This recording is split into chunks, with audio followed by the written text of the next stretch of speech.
Don't let Friday fool you. Some of you are ending this week feeling like you failed. You prayed, but nothing changed. You worked, but nothing happened.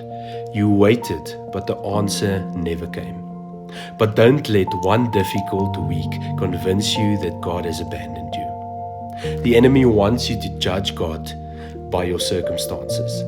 Faith tells you to judge your circumstances by God. The same God who carried you on Monday is still faithful on Friday. Galatians 6 verse 9 says, "Let us not grow weary of doing good, for in due season we will reap, if we do not give up."